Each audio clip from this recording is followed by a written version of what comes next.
नमस्कार, स्वागत है आप सभी का द इकोनॉमिस्ट में। तो कैसे हैं आप सब? आशा करता हूं कि आप सब बढ़िया हैं, अपनी सेहत का ध्यान अच्छे से रख रहे हैं। तो आज 5 जुलाई है, तो चलिए आज का एडिटोरियल एनालिसिस शुरू करते हैं। तो आज के एडिटोरियल में हम बात करने जा रहे हैं जो फॉरेन एक्सचेंज रिजर्व है उसके बारे में। तो अभी शुरुआत में ऑथर बात कर रहे हैं, for a few dollars more trusting private parties with foreign exchange reserves is like putting a fox to guard the chickens. तो कुछ और डॉलर्स कमाने के लिए देखो, हमारा जो फॉरेन एक्सचेंज रिजर्व है किसी जमाने में मतलब खाली हो चुका था। ओके, तो लेकिन अभी रिकॉर्ड जो है, यहाँ पर जो है रिजर्व हमारे पास पड़ा हुआ है पैसा, जितना पहले कभी नहीं था। ओके, तो अभी उसके रिगार्डिंग ही बात कर रहे हैं कि अगर और जरा डॉलर्स इकट्ठे करने के लिए, रिजर्व में भरने के लिए, अगर हम प्राइवेट पार्टीज के ऊपर ही ट्रस्ट कर लेते हैं तो वो बिल्कुल इस तरीके से हो जाएगा कि जैसे एक लोमड़ी को बैठा दिया है कि यहाँ पर जो चिकन्स हैं उनकी रखवाली करनी है, तो वो तो खा जाएगी ना उसको। तो बिल्कुल वैसे ही ये बात करें कि जो प्राइवेट पार्टीज हैं, तो अगर उनको आप बैठा दोगे कि वो फॉरेन एक्सचेंज रिजर्व को प्रोटेक्ट करके चले, ओके, तो वो ऐसा नहीं करेंगे। ओके, तो उसमें सेंध लग जाएगी किसी ना किसी तरीके से। तो ये बात यहाँ पर कही जा रही है। देखो, जो प्राइवेट पार्टीज होती है तो वहां से भी बहुत सारा यहाँ पर जो पैसा आता है, जो फॉरेन एक्सचेंज रिजर्व है ज्यादातर वो प्राइवेट पार्टीज ही होती है, तो वो उसका भी पैसा आता है। ओके, तो इस तरीके से पैसा इकट्ठा होता है फॉरेन एक्सचेंज रिजर्व में। ओके, और भी बहुत सारे इंडिकेटर्स जिसके चलते पैसा इकट्ठा होता है, उसके बारे में आगे चर्चा करेंगे। तो शुरुआत यहाँ पर की जा रही है कि जो ग्लूम है, जो उदासी है अभी, जो मैक्रो इकोनॉमिक फ्रंट के ऊपर बात करें, मैक्रो इकोनॉमिक की, अगर पूरे भारत की इकोनॉमी की बात करें, ओके, तो अभी वो दौर जो है अभी कंप्लीट हो चुका है। मतलब कि दोबारा से इकोनॉमी अभी आगे बढ़नी शुरू हो चुकी है। तो ये कह रहे हैं कि ऑलमोस्ट जितने भी यहाँ पर कंसीवेबल माइक्रो इकोनॉमिक इंडिकेटर जिसके चलते हमें पता चलता है कि इकोनॉमी की क्या दशा है, जैसे जीडीपी ग्रोथ रेट की बात कर रहे हैं, इन्फ्लेशन महंगाई की बात कर रहे हैं, तो यहाँ पर ये सभी के सभी जो इंडिकेटर हैं तो एडवर्स है, मतलब उल्टा काम कर रहे हैं अभी। ओके, तो जीडीपी ग्रोथ रेट भी हमारा इतना बढ़िया नहीं है। तो ये पिछले साल का जो डाटा आया, -7.3% जीडीपी चलेगी। इन्फ्लेशन, अभी महंगाई बढ़ती जा रही है। ओके, तो इसके अलावा जो इंडस्ट्रियल प्रोडक्शन है, ओके, तो उसमें भी कमी देखने को मिली है। एम्प्लॉयमेंट हो गया, गवर्नमेंट फाइनेंसिस हो गया, तो सब जगह यहाँ पर कमी है। ओके, तो एम्प्लॉयमेंट भी नहीं बढ़ रही है, ओके, नौकरियां नहीं निकल रही हैं। और जो सरकार के पास जो पैसा है वो भी, उसमें भी कमी आ रही है। सरकार फाइनेंस नहीं कर पा रही है आगे फर्दर किसी प्रोजेक्ट्स की अगर बात करें तो दिक्कतें आ रही हैं। लेकिन इन सब के अलावा भी बात कर रहे हैं कि यहाँ पर जो हमारा फॉरेन एक्सचेंज रिजर्व है, तो वो तो इस तरीके से है कि वो मतलब आगे की ओर बढ़ रहा है, आगे की ओर मार्च कर रहा है। ओके, तो इन सब से थोड़ा सा अलग ट्यून कर रहा है। ओके, और पहले ये बात करें कि जून के शुरुआती दिनों की अगर बात करें, तो रिजर्व यहाँ पर रिकॉर्ड हाई पे पहुंचा था। तो रिकॉर्ड हाई कितना? $608 बिलियन। ओके, तो यहाँ पर इतना रिजर्व अभी हमारा हो चुका है, हमारा फॉरेन एक्सचेंज रिजर्व इतना हो चुका है, और जिसके चलते भारत जो है वो दुनिया का 5वां सबसे बड़ा रिजर्व होल्डिंग जो है कंट्री बन गया। ओके, तो दुनिया का 5वां सबसे बड़ा रिजर्व जो है वो भारत के पास है, फॉरेन एक्सचेंज रिजर्व। ओके, तो अभी मुझे आप बताओगे क्वेश्चन में, सबसे ज्यादा रिजर्व किसके, सबसे बड़ा रिजर्व किसका है? सबसे बड़ा रिजर्व मैं बता देता हूँ, चाइना का है। ओके, तो अभी आपने बताना है कि दूसरे नंबर पर, तीसरे नंबर पर, चौथे और पांचवें नंबर। पांचवें नंबर तो पता चल गया, भारत है। दूसरा, तीसरा, चौथा, इन तीनों पायदानों पे कौन कौन से देश यहाँ पर खड़े हैं? ओके, तो ये आपको आंसर करना है। और ये भी आंसर करना है कि जो पाकिस्तान है उसका फॉरेन एक्सचेंज रिजर्व कितना है अभी। ओके, तो अभी बात कर रहे हैं बयानी yardstick, we have come a long way from March 1991। तो देखो, जैसे मैंने शुरुआत में बात की थी कि कोई दौर ऐसा भी हमारा था कि ये जीरो हो गया था फॉरेन एक्सचेंज रिजर्व, तो ये 1991 की ही बात थी। ओके, तो उससे लेकर अब तक बहुत लंबा रास्ता एक हमने तय किया है कि हमारा फॉरेन एक्सचेंज रिजर्व इतना भरा है। ओके, तो 1991 में तो ऐसी सिचुएशन थी कि हमारे पास इतना फॉरेन एक्सचेंज रिजर्व बचा बचा था, इतना पैसा बचा था कि सिर्फ 2 हफ्तों का ही तेल और इंपोर्ट हम कर सकते थे। ओके, तो ये सबसे बड़ी प्रॉब्लम है भारत के केस में कि हमें यहाँ पर ना क्रूड ऑयल के ऊपर निर्भर रहना ही पड़ता है दूसरे देशों के ऊपर। ओके, तो उसके बगैर बात बनती ही नहीं है। तो हमारी आबादी अभी कुछ ही सालों में हम टॉप पर आ जाएंगे आबादी के मामले में, चाइना को भी पछाड़ देंगे। जितनी ज्यादा आबादी होगी उतनी ज्यादा डिमांड बढ़ेगी इकोनॉमी में। ओके, तो यहाँ पर ऑटोमोबाइल की जो अगर बात करें, बाइक्स की बात करें, तो सब कोई चलाता है। क्योंकि चाहे पुरानी चलाए चाहे नहीं चलाए, तो यहाँ पर बिना पेट्रोल के तो वो चलेगी नहीं ना, तो उसके लिए यहाँ पर पेट्रोलियम चाहिए, तो वो हमारे पास है नहीं। और उसी को यहाँ पर रिपोर्ट करने में भारत सरकार का काफी अच्छा खासा खर्चा आ जाता है। हालांकि भारत सरकार का ये सोर्स ऑफ रेवेन्यू भी अच्छा खासा है, क्योंकि तो यहाँ पर इतना प्राइस होता नहीं है क्रूड ऑयल का जितना यहाँ पर टैक्सेस लगा के भारत सरकार रेवेन्यू जनरेट कर लेती है। ओके, तो ये एक यहाँ पर एक मतलब काफी अच्छा खासा टैक्स का पैसा चला जाता है इसमें। तो यहाँ पर बात करें 1991 when we were scrapping the bottom of the barrel. Okay, तो यहाँ with reserves of 5.8 billion dollar, देखो तब उस समय सिर्फ इतना यहाँ पर जो था हमारे पास रिजर्व बचा था 5.8 बिलियन डॉलर का। ओके, जिससे कि मतलब कम थोड़ा बहुत ही यहाँ पर जो है तेल हम यहाँ पर खरीद सकते थे। So enough to last for just 3 weeks report. तो यहाँ पर 3 हफ्तों की बात कर रहे हैं कि सिर्फ 3 हफ्तों का ही, कोई 2 हफ्ते बोलता है कोई 3 हफ्ते बोलता है। ओके, तो यहाँ पर सिर्फ 3 हफ्तों के बाद 3 हफ्तों का ही इम्पोर्ट हम कर सकते थे। ओके, तो कहाँ पर है 5.8 बिलियन की यहाँ पर फिगर, तो कहाँ पर है 608 बिलियन की फिगर, तो काफी फर्क है इसमें। और अभी बात कर रहे हैं be aware of foreign hand. Okay, तो अभी इनसे बचकर चलना है। तो ज्यादातर जो पैसा आता है फॉरेन पोर्टफोलियो इन्वेस्टमेंट आती है, तो उससे भी रिजर्व में पैसा बढ़ता है। तो अभी वही सिचुएशन को यहाँ पर समझाने की कोशिश कर रहे हैं।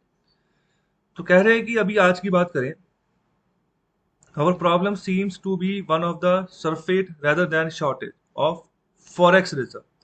ओके, तो अभी का जो सिनेरियो है ना, वो ऐसा नहीं कि हमारे पास कोई शॉर्टेज है ओके फॉरेन एक्सचेंज रिजर्व में। तो अभी पैसा काफी ज्यादा हो चुका है हमारे पास, तो अभी इसी चीज के ऊपर फोकस करना है कि मेंटेन कैसे रखना है ऐसी सिचुएशन को। तो यही सबसे बड़ी बात होती है, मेंटेन करके चलना। उपलब्धि तो हासिल कर ली जाती है, लेकिन उस उपलब्धि को हासिल करने के बाद उसको मेंटेन कैसे रख के चलना, सबसे बड़ी बात वही होती है। तो अभी वही बात कर रहे हैं कि not surprisingly management of forex reserve. Okay, तो यहाँ पर मैनेजमेंट ऑफ फॉरेक्स रिजर्व की बात कर रहे हैं, arcane subject that set off a furious debate when India first touched the 50 billion mark back in 2002। Okay, तो देखो 2002 की बात कर रहे हैं कि जब हमारा फॉरेन एक्सचेंज रिजर्व पहली बार 50 बिलियन डॉलर के मार्क तक पहुंचा था। ओके, तो उस समय की भी यहाँ पर बात हो रही है कि जब मैनेजमेंट जो है फॉरेन फॉरेक्स रिजर्व की, तो यहाँ पर थोड़ा सा हम कह रहे हैं कि कुछ जैसे रहस्यों वाली बात होती ना, तो उसकी यहाँ पर बात करें कि मतलब कैसे हम इतना आगे बढ़े। जब पहली बार इतना इस पायदान पे हम पहुंचे थे, तो उस समय भी काफी बड़ी डिबेट का ये मसला बन चुका था कि मतलब कैसे क्या क्या पैरामीटर्स थे जिसमें बदलाव हम लेकर आए, जिसके चलते फॉरेन एक्सचेंज रिजर्व हमारा 50 बिलियन डॉलर तक ही पहुंचा। ओके, और आगे यहाँ पर बात करें कि फिर आगे बढ़ता गया लगातार। तो आरबीआई की जो रिपोर्ट है, सॉरी, तो यहाँ पर रिपोर्ट की बात करें जो यहाँ पर सुजेस्ट कर रही है, RBI is toying with the idea of engaging external investment managers to manage a part of its forex reserve kitty. तो अभी देखो रिपोर्ट्स क्या कह रही हैं, रिपोर्ट्स ये कह रही हैं कि जो हमारा रिजर्व बैंक ऑफ इंडिया है ना, वो खेल रहा है, कौन से आइडिया के साथ खेल रहा है यहाँ पर, कि जो एक्सटर्नल इन्वेस्टमेंट आ रही है ना, तो यहाँ पर उसके मुद्दे ऊपर हमारा उसके मतलब मुद्दे के ऊपर जो फॉरेन एक्सचेंज रिजर्व है, तो वो हमारा बढ़ता जाए। मतलब कि कुछ यहाँ पर ऐसा हिस्सा छोड़ दिया गया है कि जो मतलब जो फॉरेन रिजर्व जो हमारा भरे ना, तो यहाँ पर जो फॉरेन इन्वेस्टमेंट आती तो उसी के चलते चले। ओके, तो यहाँ पर जो एक्सटर्नल इन्वेस्टमेंट मैनेजर्स हैं, तो उनके ऊपर ये छोड़ दिया गया है। ओके, तो ये एक यहाँ पर हिस्सा एक रास्ता है जिसके चलते फॉरेन एक्सचेंज रिजर्व हमारा 50 बिलियन डॉलर तक हमारा पहुंचा, जिसमें कि जो बाहर से इनकम आ रही है, तो उसके चलते जो हमारा यहाँ पर भंडार बढ़ रहा है। ओके, तो ये रिपोर्ट्स यहाँ पर कह रही है आरबीआई के द्वारा ये काम किया गया। तो अभी भी यही सिचुएशन है। ओके, इकोनॉमी जितनी ओपन होगी, अच्छे से एक ओपन हो जाएगी वर्ल्ड के लिए, तो उतना फॉरेन एक्सचेंज रिजर्व आपका भरेगा, उतनी इन्वेस्टमेंट आएगी भारत में। जितनी ज्यादा इन्वेस्टमेंट आएगी भारत में, ओके, तो कोई भी प्लांट लगाने आया, चाहे टेस्ला, अभी कह रहे हैं कि टेस्ला भी जो है वो अपनी गाड़ियों का प्लांट भारत में लगाएगा, तो अगर इन्वेस्टमेंट होगी बड़े पैमाने पर, ओके, तो उससे भी यहाँ पर जो है हमारा जो रुपया है, तो ठीक है, तो उसको थोड़ा उछाल मिलता है, वो जितनी ज्यादा इन्वेस्टमेंट आती है। ओके, तो उस तरीके से जो है रिजर्व के ऊपर भी इम्पैक्ट पड़ता है। तो आगे यहाँ पर बात करें, and might even consider investing in top rated foreign corporate bonds. तो अभी देखो जो फॉरेन कॉर्पोरेट बॉन्ड्स है ना, तो यहाँ पर इसमें भी आरबीआई ने इन्वेस्ट किया हुआ है। ओके, तो यहाँ पर ये भी बात करें, ओके, तो जिस जहां पर की ज्यादा यील्ड आरबीआई को मिलता है। देखो आरबीआई जब फॉरेन एक्सचेंज रिजर्व करता है ना, उसका कोई एक कारण नहीं होता है, बहुत सारे कारण होते हैं। जैसे ऐसे कॉर्पोरेट बॉन्ड्स भी खरीद लेता है आरबीआई, ओके, तो यहाँ पर अगर देखो कोई फॉरेन कॉर्पोरेट बॉन्ड है, मतलब कोई बाहर की कंपनी है, अमेरिका की कंपनी है, उसने कोई बॉन्ड इशू किया तो आरबीआई ने खरीद लिया, क्योंकि आरबीआई एक तरीके से कंपनी ही है भारत सरकार की। ओके, तो यहाँ पर 100% कंट्रोल है आरबीआई के ऊपर भारत सरकार का। तो यहाँ पर ये कंपनी भारत सरकार के बिना के ऊपर ही यहाँ पर काम करती है। बहुत सारे काम ऐसे भी होते हैं कि जब गवर्नमेंट सिक्योरिटीज के हिसाब से पैसा जो है इकट्ठा किया जाता है, यहाँ पर बॉन्ड इशू किए जाते हैं गवर्नमेंट के बिहाफ पर। तो अभी वही बात कर रहे हैं, जो फॉरेन कॉर्पोरेट बॉन्ड्स हैं, तो ये भी यहाँ पर टॉप रेटेड बॉन्ड्स भी इन्होंने खरीदे। टॉप रेटेड मतलब ये जो रेटिंग एजेंसीज होती हैं ना, तो ये रेटिंग देती हैं अलग अलग अलग कंपनीज को, कि अगर इस कंपनी का आप बॉन्ड खरीदते हो तो क्या सच में आपको फायदा होने वाला है, या फिर उस कंपनी की परफॉर्मेंस मतलब ऐसे ही है। ओके, तो उसके बारे में आपको पता चल जाता है। तो यही बात करके top rated foreign corporate bonds यहाँ पर हो सकता है कि यहाँ पर इन्वेस्ट किया हो आरबीआई ने। तो यहाँ पर भी ऐसा होता है कि यहाँ पर हो सकता है कि 10 साल का बॉन्ड हो, 5 साल का बॉन्ड हो। तो जब ये मैच्योर होगा तो उसमें अच्छी खासी इनकम यहाँ पर आ जाती है। जब इनकम आती है तो आरबीआई का रिजर्व बढ़ता है। ओके, तो वो बढ़ता है। इसके अलावा जब डॉलर्स में चेंज आना शुरू होता है, डॉलर डॉलर इंटू रुपीज, अगर तो कुछ भी वेरिएशन आता है तो उसका प्रभाव पड़ता है आरबीआई के ऊपर।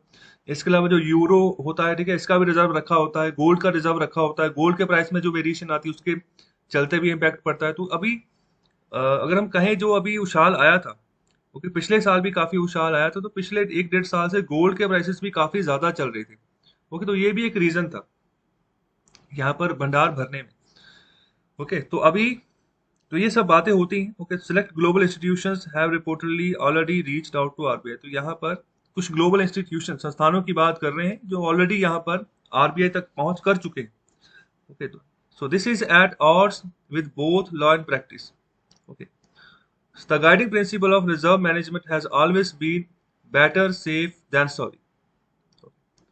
तो अभी बात कर रहे हैं कि ये सब कुछ और तरीके से चलता हुआ नजर आ रहा है। ओके, तो अगर हम लॉ एंड प्रैक्टिस के दोनों साथ साथ चलने की अगर हम बात करें, तो यहाँ पर जो सबसे बड़ा सिद्धांत होता है, गाइडिंग प्रिंसिपल है कि अगर रिजर्व मैनेजमेंट को कैसे जो है उसको देख रेख करके चलना है, तो ये कह रहे हैं कि सबसे बढ़िया बात है कि सेफ होकर चलो।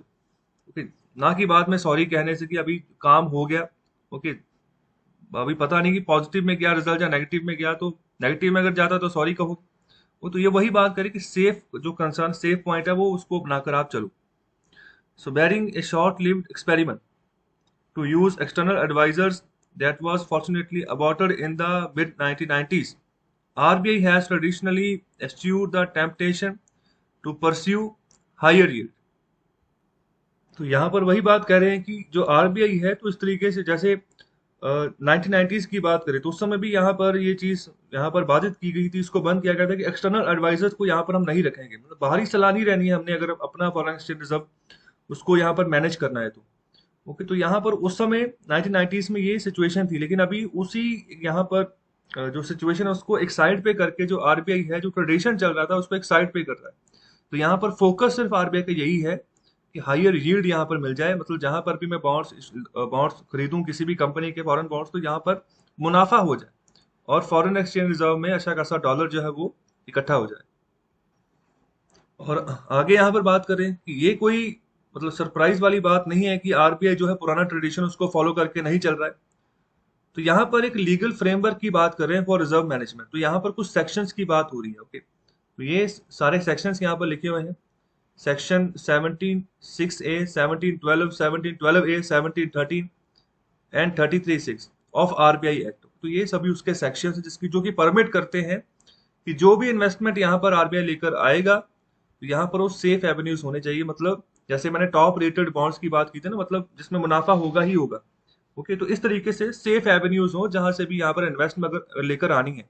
Okay, so all through with a provision that allow some discretion by the central board.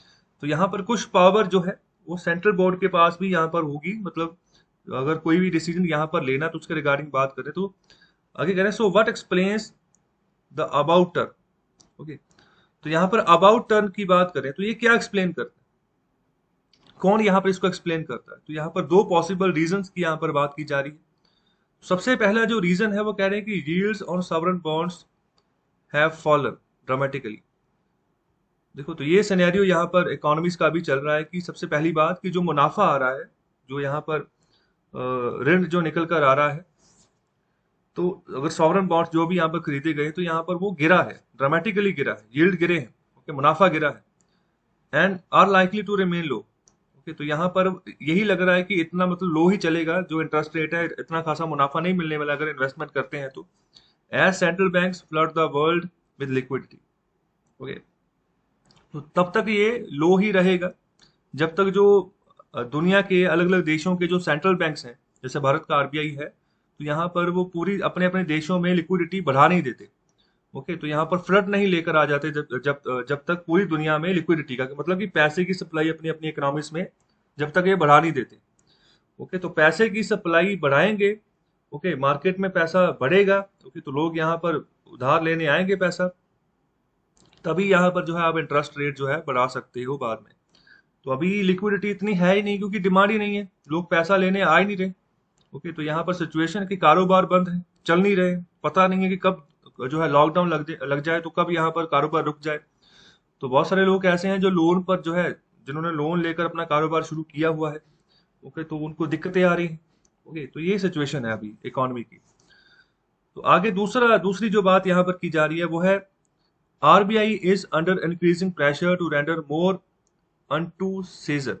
तो यहाँ पर बात की जा रही है transfer more surplus to government of India. तो यहाँ पर दूसरी बात ये है, ये भी प्रेशर जो है आरबीआई के ऊपर गवर्नमेंट ऑफ इंडिया के द्वारा बनाया जाता है, क्योंकि मतलब कि एक साल में जितना भी पैसा, जो जैसे अभी मैंने इनकम की बात की ना कि जैसे बॉन्ड साइन कर दी उससे मुनाफा आ रहा है, अब डॉलर में जो वेरिएशन आता है, गोल्ड में, तो उससे मुनाफा आ रहा है। ओके, तो बहुत सारे और भी इंस्ट्रूमेंट्स होते हैं जिसके चलते आरबीआई ने फॉरेन बैंकों में भी यहाँ पर इन्वेस्टमेंट की होती है, तो वहां से भी इनको मुनाफा आता है, ओके, इंटरेस्ट आता है। तो ये सभी रीजन जिससे मतलब जो है आरबीआई का खजाना जो है रिजर्व भरता है। तो यहाँ पर गवर्नमेंट ऑफ इंडिया भी जो है कहती प्रेशर डालती है आरबीआई के ऊपर कि अगर सरप्लस हो गया, मतलब जितनी लिमिट थी उससे सरप्लस हो गया, तो वो हमें ट्रांसफर करो। ओके, तो ये दूसरा सबसे बड़ा यहाँ पर प्रेशर रहता है। तो यहाँ पर the desire to earn higher returns on investment of reserve aided perhaps by prodding. Okay, तो यहाँ पर aggressive लॉबिंग की बात करें of investment banks salivating at the prospect of huge management fees। तो यहाँ पर यही बात समझा रहे हैं कि इच्छा यहाँ पर यही है कि ज्यादा से ज्यादा रिटर्न यहाँ पर जो है इन्वेस्टमेंट के ऊपर मिले, तो यहाँ पर रिजर्व बढ़े। तो यहाँ पर जो है एक तरीके से सिचुएशन यही बनाई होती है कि बाहर से जो इन्वेस्टमेंट है वो यहाँ पर है, जैसे बैंक जो है वो भी यहाँ पर इन्वेस्ट कर देते हैं कई बार। तो ये अलग अलग सिचुएशन है। ओके, अलग अलग बॉन्ड्स के ऊपर ये निर्भर करता है। तो कोई भी यहाँ पर इन्वेस्टमेंट करने वाली बॉडी हो सकती है, मतलब जो भी आगे बढ़ाए रिजर्व को। तो यहाँ पर सैलिवेटिंग की बात करें तो यहाँ पर salivating at the prospect of huge management fees, तो यहाँ पर जैसे मुंह में पानी आ जाता है ना, तो उसकी बात करें कि मतलब ऐसा सिनेरियो बनाया जाता है कि इन्वेस्टमेंट बढ़े। ओके, यहाँ पर इच्छा बढ़े यहाँ पर इन्वेस्टमेंट कराने की, ताकि कि रिजर्व में इंटरेस्ट जो है वो इंटरेस्ट से जो पैसा है वो बढ़ता जाए। ओके, तो ये भी आप थोड़ा सा देख लें, जो ये आरबीआई का सरप्लस होता है ना, तो इसका जो फिस्कल ईयर है इसको बदल दिया गया है अभी इस साल से, ध्यान रखें।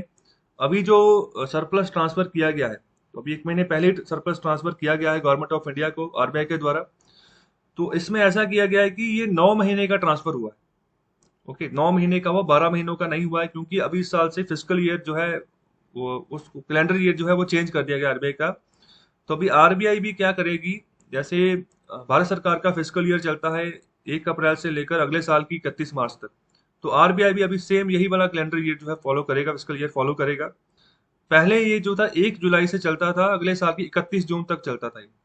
ओके, तो अभी सिर्फ 9 महीनों को आया, मार्च 31 तक एंड कर दिया है, तो 9 महीने बनते हैं वो, तो उसका रिजर्व अभी ट्रांसफर कर दिया। तो अभी तक का काफी ज्यादा रिजर्व था, तो ये तकरीबन 1 लाख करोड़ रुपए थे जो कि ट्रांसफर किए गए गवर्नमेंट ऑफ इंडिया को आरबीआई के द्वारा। ओके, तो आगे बात कर रहे हैं, this could be thin edge of wedge. Agreed, there is an opportunity cost to holding reserve, since the resources that could have been used for domestic investment have instead been used to purchase reserves। तो यहाँ पर जो reserve को manage करना होता है ना, तो उसका जो खर्चा आता है, तो उसकी यहाँ पर बात कर रहे हैं। तो यहाँ पर कह रहे हैं कि could be thin edge of the wedge, तो यहाँ पर जो कील होता है उसका यहाँ पर पतला किनारा हो सकता है, आपके सामने हो। ओके, तो यहाँ पर ये बात कही जा रही है ऑथर के द्वारा कि यहाँ पर एक अपॉर्चुनिटी कॉस्ट होती है जब भी यहाँ पर रिजर्व को होल्ड किया जाता है। ओके, तो यहाँ पर जो मैनेज किया जाता है उसकी बात कर रहे हैं। तो यहाँ पर जो रिसोर्सेस हैं, यहाँ पर वो यूज किए जाते हैं फॉर डोमेस्टिक इन्वेस्टमेंट। तो यहाँ पर वो हो सकता है कि उन रिसोर्सेज को हम यूज कर सकें for purchase purchase reserve. Okay, reserve को परचेज करने के लिए भी उन रिसोर्सेज को हम यूज कर सकते हैं, जो कि डोमेस्टिक इन्वेस्टमेंट में भी लग जाते हैं, और यहाँ पर अपॉर्चुनिटी कॉस्ट जो है, मतलब जो मैनेज करने के लिए जो खर्चा लगता है किसी भी चीज को, जैसे आप भी देखो, एक बैंक को भी मैनेज करना हो तो वहां पर एक मैनेजर रखा जाता है, तो उसको भी यहाँ पर पेमेंट की जाती है। तो उसी तरीके से रिजर्व को भी मैनेज करना है तो यहाँ पर टीम बनाई जाती है, तो अपॉर्चुनिटी कॉस्ट उसको यहाँ पर कहा जा रहा है। और दूसरा, डोमेस्टिक लेवल पर भी इन्वेस्टमेंट हो जाती है, जैसे देखो सरप्लस ट्रांसफर किया भारत सरकार को, तो भारत सरकार उस पैसे को डोमेस्टिकली तो इन्वेस्ट करेगी। ओके, तो वहां पर पैसा लगाएगी। तो हालांकि ये श्योर नहीं है कि भारत सरकार जो पैसा आगे फर्दर लगाएगी तो उससे कोई रिटर्न आने वाला है या नहीं आने वाला, तो वो फर्दर स्कीम्स पे जाएगा पैसा, और फर्दर जो भी यहाँ पर भारत सरकार ने सरकार को चलाने के लिए जहाँ पर पैसा चाहिए वहां पर लगाएगी। ओके, और आगे यहाँ पर बात करें कि व्हाट आर दीज बेनिफिट्स। यहाँ पर बेनिफिट्स जो हैं वो क्या क्या है उसकी बात की जा रही है। तो यहाँ पर फॉर्मर आरबीआई के गवर्नर हैं वाई वी रेड्डी।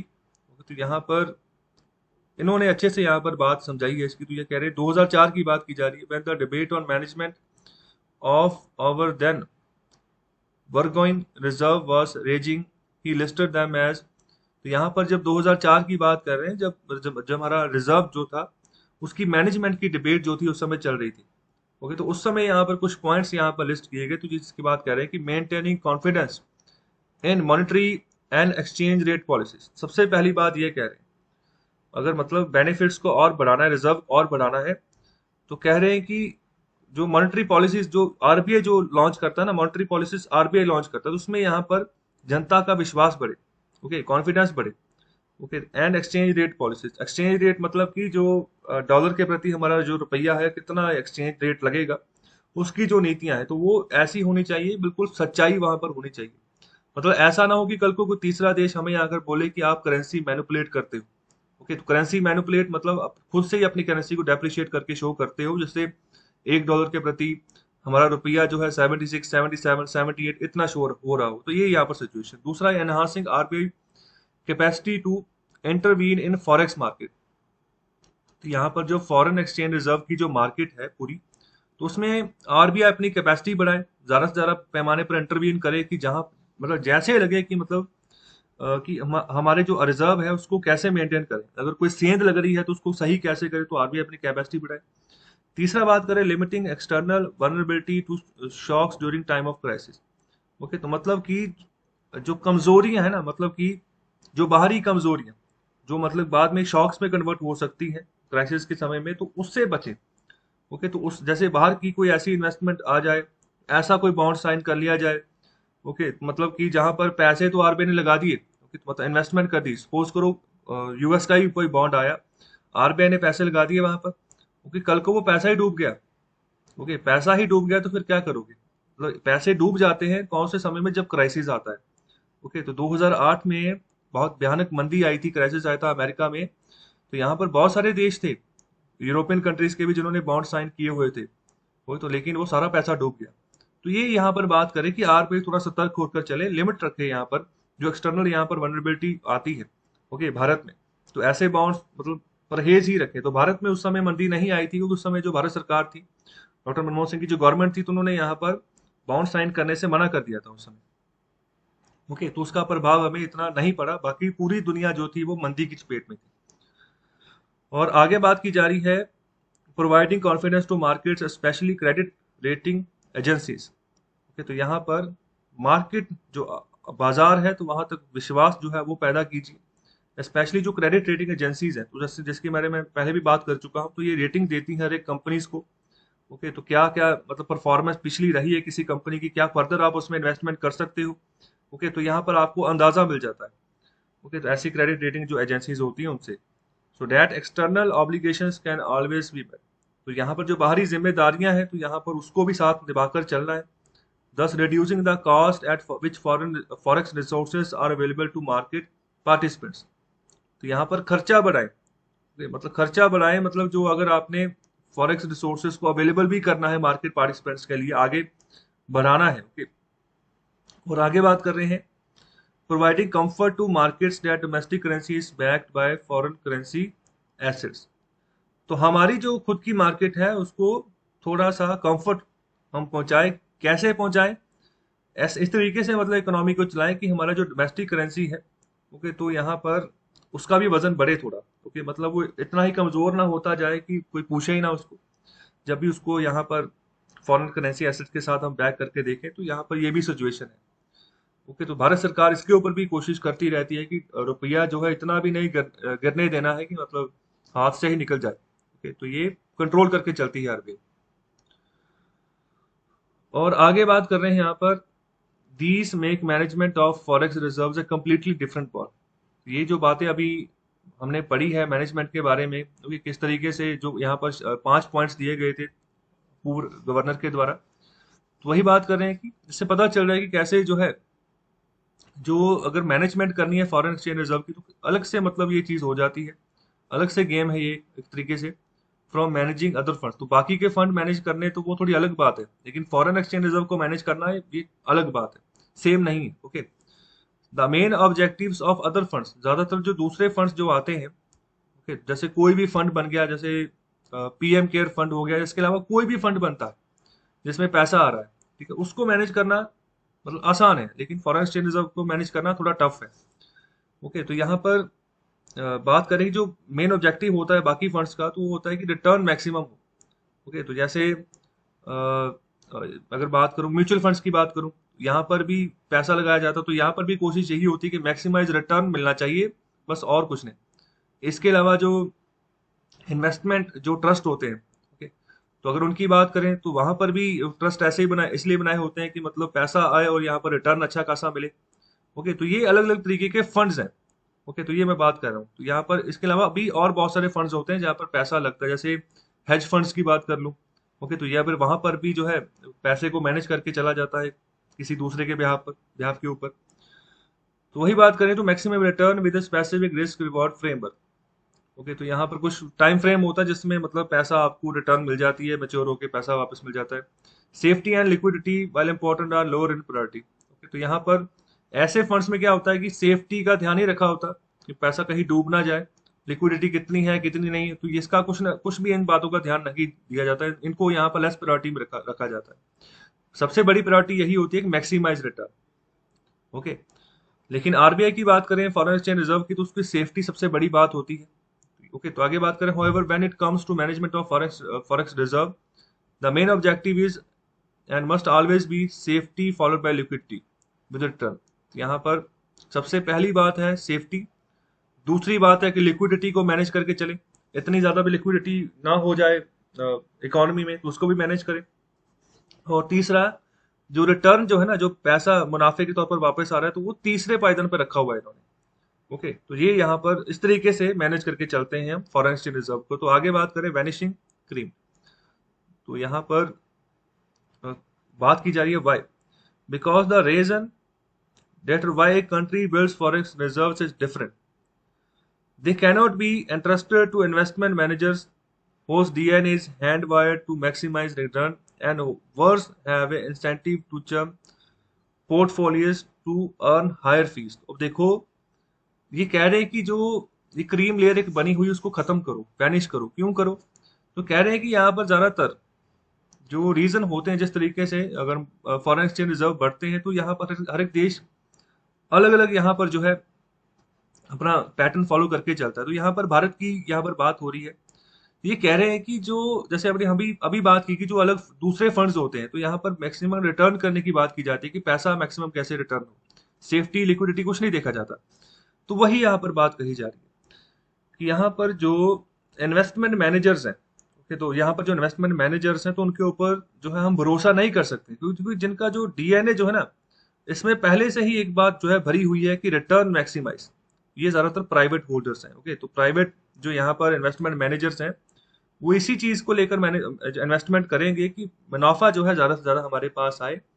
और इसके अलावा और भी अपना यहाँ पर जो है स्वार्थ देखते हैं, तो उसमें क्या है कि अब हमें क्या इंसेंटिव मिलेगा जो इन्वेस्टमेंट मैनेजर्स होते हैं। तो अगर जितना ज्यादा ये इन्वेस्टमेंट लेकर आते हैं तो यहाँ पर उसके बिना पर इनको इंसेंटिव भी मिलता है। ओके, तो यहाँ पर पोर्टफोलियो भी इनके चेंज होते हैं, मतलब डेजिग्नेशन भी चेंज होती है। वो तो यहाँ पर मुनाफा पैसा भी इनका जो है सैलरीज वगैरह वो भी बढ़ जाती है।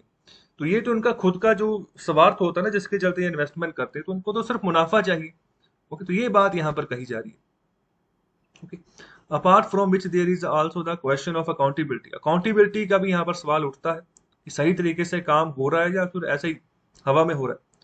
So unlike in house, RBI officials and investment manager who is with one firm today and another tomorrow can hardly be held accountable if investment in corporate bond, for instance, proves it.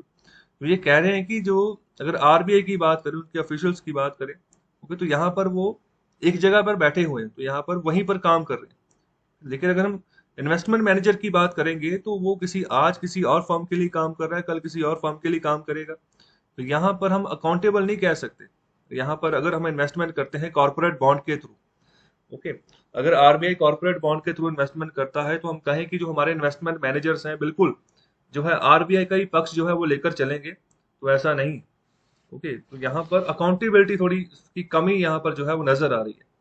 Okay, तो investment managers का काम यही होता है कि investment करवानी। जैसे RBI यहाँ पर कॉर्पोरेट बॉन्ड्स खरीदेगा तो आरबीआई का पैसा लगेगा किसी और बाहर की कंपनी में। ओके, तो यहाँ पर अगर देखो, जो इन्वेस्टमेंट मैनेजर्स हैं, हम आरबीआई का पैसा, रिजर्व का पैसा लगा देंगे किसी फॉरेन कंपनी में, तो यहाँ पर हो सकता है वो फॉरेन कंपनी पहले से इन्वेस्टमेंट मैनेजर के टच में हो कि हमें यहाँ पर पैसा दिलवाओ, किसी ना किसी तरीके से आपको इंसेंटिव मिलेगा। ओके, आपको जो है आपकी पे हाइक कर दी जाएगी। ओके, आपको हमारी कंपनी में ही हम अब्जॉर्ब कर लेंगे। तो ये सब चीजें हो जाती है। ओके, तो ये बात कही जा रही है, शुरुआत में यही बात कही थी ऑथर ने, ये एक लोमड़ी की तरह है इन्वेस्टमेंट मैनेजर। ओके, तो आप उसको जो है फॉरेन एक्सचेंज रिजर्व की राखी के लिए जो है ना, वो सुरक्षा के लिए जो है वो ना बैठाए। और आगे बात कर रहे हैं, agreed, RBI is reportedly thinking of entrusting only a part of its reserve. तो यहाँ पर यह भी बात कही जा रही है ऑथर के द्वारा कि आरबीआई अभी सिर्फ कुछ रिजर्व के कुछ हिस्से के बारे में ही ऐसा सोच रही है कि यहाँ पर जो है इन्वेस्टमेंट मैनेजर्स के थ्रू काम यहाँ पर हो, कॉर्पोरेट बॉन्ड्स खरीदे। ऐसा नहीं कि पूरे का पूरा रिजर्व यहाँ पर जो है उसकी जिम्मेदारी दी जा रही है, ऐसा नहीं है। आगे ये भी कह रहे हैं कि agree the size of our forex kitty gives a considerable comfort. तो जो फॉरेन एक्सचेंज रिजर्व का साइज है काफी कंफर्टेबल साइज हो चुका है, but our import cover of about 15 months is lower than for other major reserve holder like Switzerland, Japan, Russia and China. तो देखो, ये होता है जैसे मैंने शुरुआत में बात की थी ना कि 1991 में हमारे पास सिर्फ 3 हफ्तों का रिजर्व का पैसा बचा था।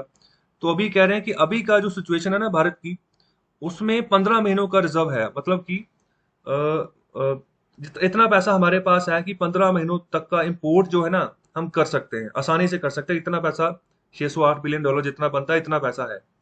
लेकिन अभी भी ये कम है अगर इसको हम कंपेयर करें जो बाकी दुनिया के मेजर रिजर्व है उनके साथ। तो देखो, स्विट्जरलैंड की बात करें तो स्विट्जरलैंड का जो रिजर्व है वो 39 मंथ्स का है। ओके, मतलब कि स्विट्जरलैंड अगर कोई इंपोर्ट करना चाहे किसी भी चीज का, प्रोडक्ट का, तो यहाँ पर अगले 39 महीनों तक उसको यहाँ पर किसी और पैसे की जरूरत नहीं है, रिजर्व में इतना पैसा है। जापान के पास 22 महीनों का है, रशिया के पास 20 महीनों का है, और चाइना के पास यहाँ पर 16 महीनों का यहाँ पर रिजर्व है। देखो, ये रिजर्व की बात कर रहे हैं कि कितना अमाउंट है रिजर्व का। ओके, कितने महीने तक का जो है काम चलाया जा सकता है, तो उसकी यहाँ पर बात की जा रही है। आगे बढ़ते हैं। आगे यहाँ पर बात करें कि मोर वरिंगली, और जो चिंता का जो विषय यहाँ पर होता है वह the quality of our forex reserve takes off a lot of gloss. Okay, तो यहाँ पर फॉरेक्स रिजर्व की, हमारे यहाँ पर फॉरेक्स रिजर्व की क्वालिटी की बात कर रहे हैं। तो हमारे यहाँ पर सिचुएशन थोड़ी सी अलग है। तो जैसे थोड़ी सी चमक यहाँ पर जो है कम होती जा रही है, ये बात कही जा रही है हमारी क्वालिटी की। तो कैसे कम होती जा रही है, तो यहाँ पर बात करें कि जैसे चाइना करता है। चाइना का जो फॉरेन एक्सचेंज रिजर्व भरा जाता है, तो यहाँ पर ज्यादातर जो करंट अकाउंट सरप्लसेस होता है तो उससे भरता है। ओके, तो current account surplus, current account deficit क्या होता है? जब भी हम किसी देश के साथ ट्रेड करते हैं ना, तो चाइना अभी पूरी दुनिया में अपने पैर पसार चुका है। ओके, तो इंपोर्ट एक्सपोर्ट लगभग पूरी दुनिया के साथ है, लेकिन ज्यादातर पूरी दुनिया के साथ इसका सरप्लस है। ओके, करंट अकाउंट सरप्लस है। ओके, तो यहाँ पर ये कब होता है? जब एक्सपोर्ट ज्यादा हो इंपोर्ट के मुकाबले में। ओके, तो भारत के साथ भी जो चाइना ट्रेड करता है, तो चाइना का यहाँ पर करंट अकाउंट सरप्लस है भारत के साथ, भारत का यहाँ पर करंट अकाउंट डेफिसिट है चाइना के साथ। ओके, तो यहाँ पर भारत इंपोर्ट ज्यादा करता है चाइना से, एक्सपोर्ट कम करता है चाइना को। ओके, तो ये सिचुएशन यहाँ पर बनी हुई है। तो ये पहली बात ये कह रहे हैं कि चाइना का जो फॉरेन एक्सचेंज रिजर्व बढ़ता है, ज्यादातर जो करंट अकाउंट सरप्लस, मतलब जो एक्सपोर्ट करके जो पैसा मुनाफा आता है ना, तो उससे भरता है। लेकिन हमारे यहाँ पर जो होता है भारत में, तो यहाँ पर ज्यादातर पोर्टफोलियो इन्वेस्टमेंट आती है, जिसको हॉट मनी भी बोलते हैं। उसका जो फ्लो आता है, अब जहाँ पर जो बाहर से फॉरेन पोर्टफोलियो इन्वेस्टमेंट आती है ना, उसकी बात कही जा रही है। तो उसके चलते हमारे यहाँ पर जो रिजर्व भरता है, rather than long term inflows like FDI. यहाँ पर एफडीआई के अलावा बात की जा रही है, ओके, जिसको हम फॉरेन पोर्टफोलियो इन्वेस्टमेंट कहते हैं। चलिए मुझे एक क्वेश्चन का आंसर दीजिए। फॉरेन पोर्टफोलियो इन्वेस्टमेंट और फॉरेन डायरेक्ट इन्वेस्टमेंट, इसमें क्या फर्क होता है? ओके, इसका आंसर करें कमेंट बॉक्स में। और आगे कह रहे हैं कि a sudden withdrawal by investors.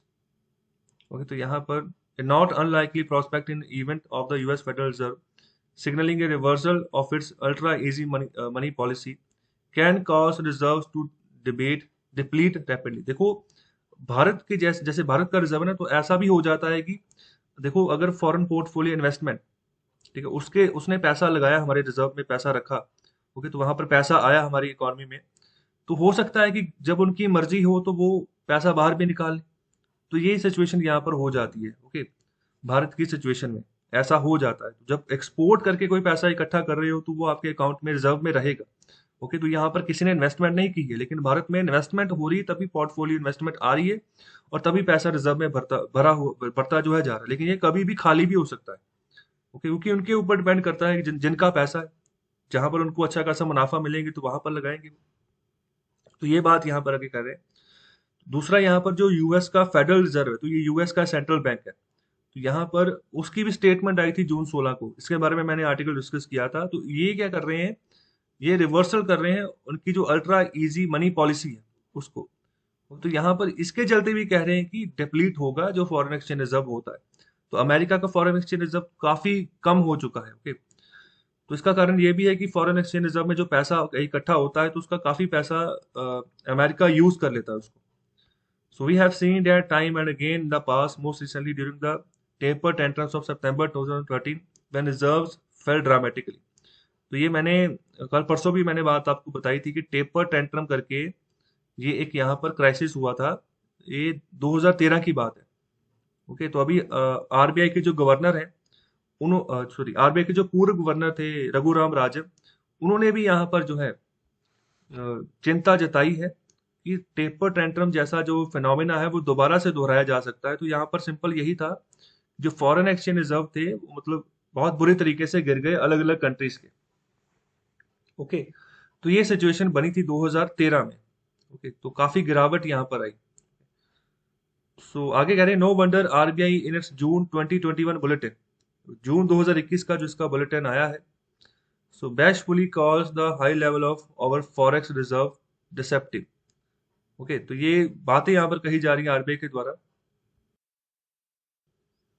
तो ये यही बात कर रहे हैं कि जो हमारा हाई लेवल है और फॉरेक्स रिजर्व, तो यहाँ पर भ्रामक है, डिसेप्टिव मतलब भ्रामक है, ओके। तो यहाँ पर ये बात कही जा रही है, ओके। तो ये आगे बह रहे हैं कि that admission alone should be reason enough for it to refrain from entrusting management of forex reserves to private parties।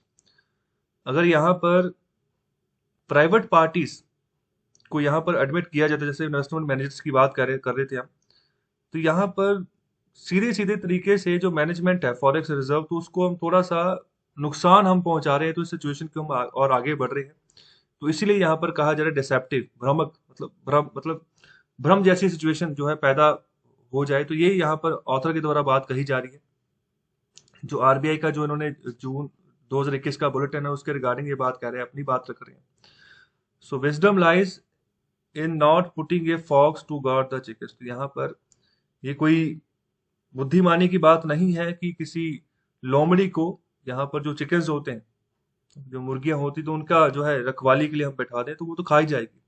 तो बिल्कुल ऐसे ही जो इन्वेस्टमेंट मैनेजर्स हैं, बेशक थोड़ा सा हिस्सा ही यहाँ पर उसको उनको आप मैनेज करने के लिए दे रहे हो फॉरेक्स रिजर्व का, तो वो उनको भी खाई जाएगी। खाने का मतलब वो ऐसी अपनी कोई पार्टी ढूंढ लेंगी फॉरेन कंट्री में, फॉरेन कोई कंपनी ढूंढ लेंगी कि उनको कहेंगे कि हमको आप जो आपको ना ये पैसा हम आपको दिलवा देंगे, क्योंकि इसके बदले में आपको भी इंटरेस्ट देना है आरबीआई को, ठीक है, आरबीआई को अच्छा खासा रिटर्न देना है। तो मुद्दा यही होता है, पैसा ही कई बार अवेलेबल नहीं होता है। तो ऐसे ही इन्वेस्टमेंट मैनेजर्स पैसा अवेलेबल करवा देते हैं। तो अभी वो आरबीआई का करवाएंगे, तो यहाँ पर साठ गांठ पहले ही बढ़ेगी, ओके, जो बाहर की जो कंट्रीज की कंपनीज हैं उनके साथ। तो अच्छा खासा इंसेंटिव मिलेगा, मुनाफा मिलेगा। तो ये पूरा ओवरऑल सिनेरियो है। तो कैसा लगा आपको लेक्चर? अपना फीडबैक जरूर दें, शेयर करें इस लेक्चर को, ज़्यादा से ज़्यादा चैनल को लाइक करें, सब्सक्राइब करें। बहुत बहुत शुक्रिया, धन्यवाद।